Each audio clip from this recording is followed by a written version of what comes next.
Just a quick little recap. In what was a tumultuous game, the tale of two halves. Almost a tale of two cities because the Eagles began this one with the fans booing them in a matchup where outside of the first drive they were pretty atrocious.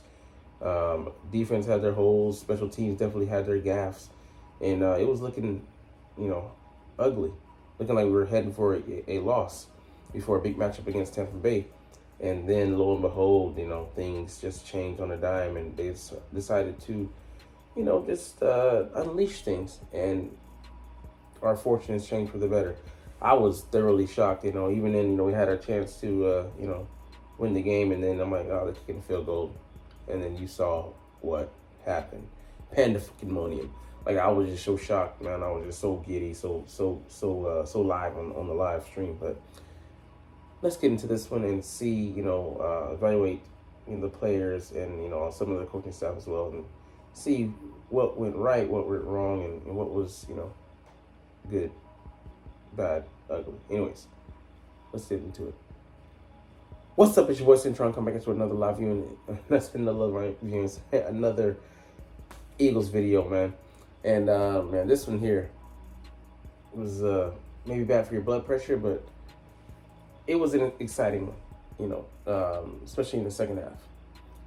All right, Jalen Hurts, he had -1 passing yards at the half, and it just looked like we were just running a stale version of the offense, being too safe, too conservative, and just come out and say Kevin Patullo, he deserves some of the hate because the slow start that we've gotten.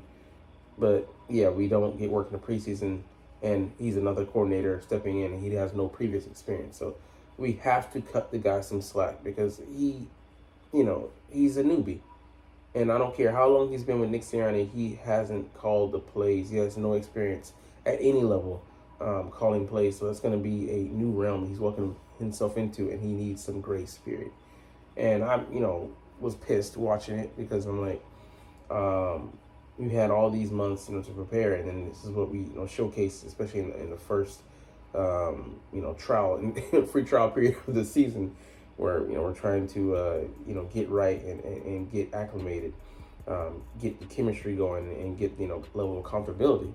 So okay, I get it, but Jalen, you saw on the sidelines clearly he was talking to Kevin Patullo. He was animated, not gonna intimate what he was saying, but I know what he was getting at.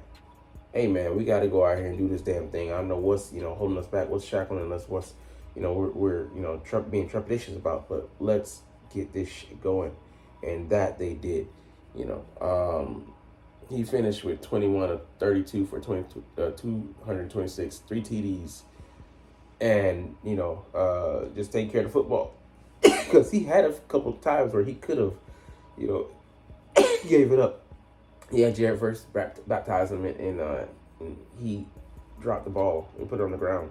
Forgot he does have a turnover, a fumble on the season, but that was due to sorry Matt Pryor not watching his six. I'm glad they got him up out of there. I like him as an interior guy, but as a guy on playing tackle, I am so glad. We're so blessed at how he went and made that move for Fred Johnson to bring him back from Jacksonville, back to the good graces of Philly, because we sorely needed him. Nick laying out with the neck stinger. Hopefully he's able to play this week against Tampa Bay, because when he doesn't play like he did last year, you saw what happened. Another beat down. Contribute to that because Todd Bowles just likes to get after Jalen, and I like that. In week 2 we experienced a lot what Jalen might experience down there in Tampa again. So, and people forget the regular season game where we were healthy, in 2023, we beat them 23-11. So I don't want to hear about this, that, and the third. They can be had. We just need to be in there healthy and be on our game, But yeah, man, it's interesting. It brings me to the next part of this. Saquon Barkley, look at the 2024 numbers and 2025, vastly different. There's no way he should be averaging this, man. And you saw it once in the second half when A.J. Brown got the ball when it, got up to the other guys, Smitty, Goddard, um, things open up for him. And we have to do that more because they're stuck in the box. They're putting 8 in there. They're committing a lot of defenders, around the box because they want to make sure that Saquon, first and foremost, does not go off like he did last year, especially against the Rams. He had 4, 60-yard plus TDs against them, and they do not want to get beat by Saquon Barkley. So they're going to make, things hot and heavy in the box.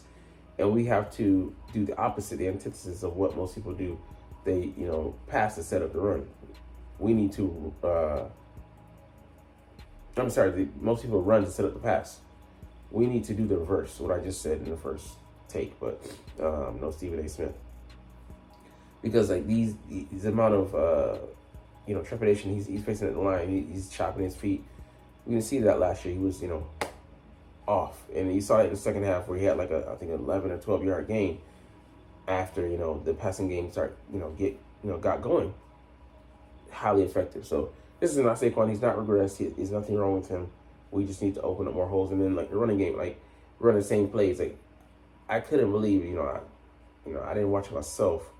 I didn't witness myself because I wasn't paying that much attention to AJ Brown, solo dolo, but he ran the same round against the Chiefs 10 times. I'm like, bro, we cannot be this conservative, man. I get it. You want to, not be risk averse, not have undue turnovers. You saw what Jordan Love did and cost himself in that Browns game in a close match. But believe in your players. Believe in Jalen Hurts, man. He's that dude. He's that guy. And he's got the tools, got the weapons around him. Speaking of those guys, Devonta Smith did the damn thing, had some clutch catches. I think he had like maybe 5 to 8 for 60 yards. It wasn't a lot, but he was a chain mover when need to be. AJ Brown went the fuck off, man. And my favorite one was Williams. He caught the ball and just shrugged the shoulder at him, and he bulldozed him to the ground. It was just a thing of beauty, like beautiful violence. The beautiful. Play that Jalen Hurts spoke of yesterday. Give him those one-on-one opportunities, the one downfield where really got us going, really open up the game for us. AJ Brown one-on-one zone, man, give him a chance, man, to make a play. It should not have taken us this long to get him going. You know what I'm saying? Like, he's been a good soldier. He's been truthful, saying that we shouldn't be this conservative, but we got to do way more than that, way before that, Dallas Goedert only had one, touch, but key, down the seam, got into the end zone. Reverse dunk could have been a little bit nicer, but, celebration. But, we don't need that many two tight end sets. I think we should go more with through our receiver sets. We have the receivers. We have, you go 4 wide if we wanted to. And Saquon, I like him getting, more touches in the pass game, running some more complex routes. But dial it up, and I think, it'll come in time, that touch and feel with Kevin Patullo. But Nick Sirianni said it himself, we cannot afford to be, spotting good teams, points like that, and lollygagging our way through halves and quarters. Just ridiculous, So get something going. But the line, I think they played, pretty decently. There were some guys here and there, but having one guy who's out of looks out of sync out there. Tyler Steen, he's selling in nice. I think he's having solid play. He had some spectacular here and there, but Matt Pryor was the weak link, and they were just going after him, and tackle. Especially when you have a guy the caliber of Lane, anybody coming in is going to be a downgrade. But Fred Johnson came in, and him being able to replace and hold down that spot. Now we have to say that he's got to be the swing tackle. But Matt Pryor, I think he still can be, someone who's serviceable on the inside. But he looked bad out there, man. He looked bad. So, there's some other stuff, holding penalties and such, and not shoddy blocking, but room for improvement by Jurgens and Len Dickerson. But Len he's battling injury. Jordan looked pretty good to me. I didn't see any gaps, but I'm sure that things that he needs to clean up as well. Now our D line, man. We haven't been getting a lot of pass rush outside of a few guys. Nolan Smith popping up. Travis Hunt, and he's growing into that role. Zadarius looks good. Josh Uche looks good, providing a lot of depth out there. But we're missing that oomph. But I think, it's still, Vic's happy to go roll with those guys because they have versatility. They can drop into zones and such.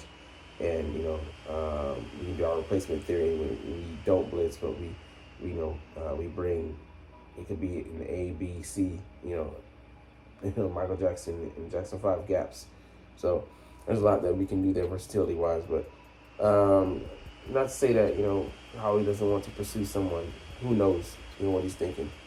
But that interior, the way they were playing yesterday, in the pass game, yes, and in the run game, and here and there, nice. But we have to have better gap discipline. With the run game, they were getting too much penetration. I mean, I saw like you were shooting up into, into our interior, and they were already at the linebackers getting 6 yards a pop, 7 yards a pop.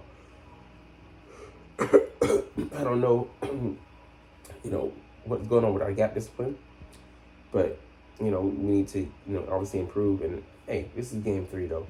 We'll see how things continue to develop, but the Chiefs, we thought, might have been back, but it was an aberration because Hunt and Pacheco, they're not really that threatening, But we faced a good tandem again in Blake Corum and Kyren Williams, similar to what we did in week 1, Javonte Williams and Miles Sanders to a lesser degree, but, they're going to continue coming, so we have to lock that up. Linebackers, they had some moments, but I think, we really missed the experience of a guy like Nakobe Dean with Campbell out there.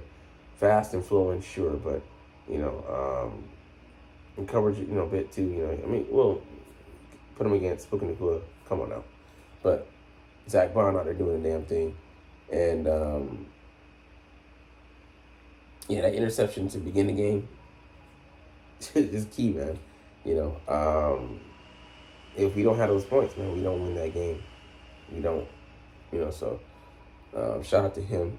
But like I said, the inexperience of Jihad really showing up.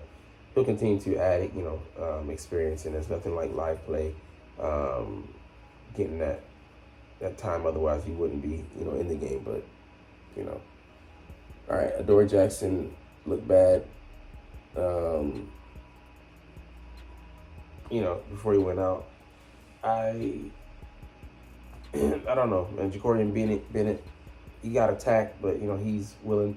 I think he just needs to trust his speed more because I'm like, you run a 4.3, but there's a doesn't matter how far you are behind, even if you run a 4.3 when the guy is running crisp routes and cooking you. So, I understand he doesn't want to get beat, but hopefully he continues to get more comfortable. We'll see whether Adoree Jackson's injury is long term or not.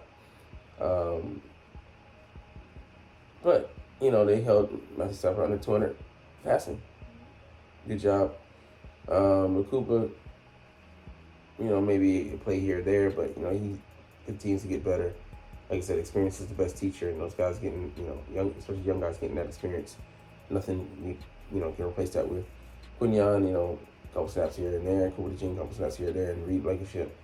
Not the best in man, but he does his best, and he held it down in that second attempt at a touchdown, and I think was in the red zone again against Devonta Adams. So he's a very heady player. I respect his play, very good. So like I said, if that's the worst we have to deal with, a second cornerback spot that is contentious, I'll take that any day of the week. But I'm sorry, I forgot to mention Jordan Davis had a monster game. Him and Jalen Carter getting pushed. But like I said, in the run game, we got to figure it out, get those kinks worked out. But very positive what we saw from these guys. So continue to build. A huge game coming up next with the Bucks. We're going to their house, their den, and again facing an undefeated team. So we'll see how it goes. But anyways, you're not even watching though. But it's all good because I love making these videos and I love talking about the freaking stinking Philadelphia Eagles. So yeah, man, I like the direction that we're heading into. Having that spark from last week, and nobody gave up. Everybody was continuing to fight, and that goes into the last breath of the game because Jordan Davis ran it in for a touchdown. And hey, man, he needs to move out on offense, man. Can you imagine him coming out on the field 3:30 running a 4.7? Like that's insane, man. He's faster than some tight ends. It's just nuts. But anyways, like, comment, share, subscribe.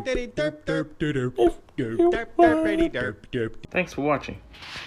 Check me out at Centron Anime, Centron Life, or Centron Laughs, or other social media.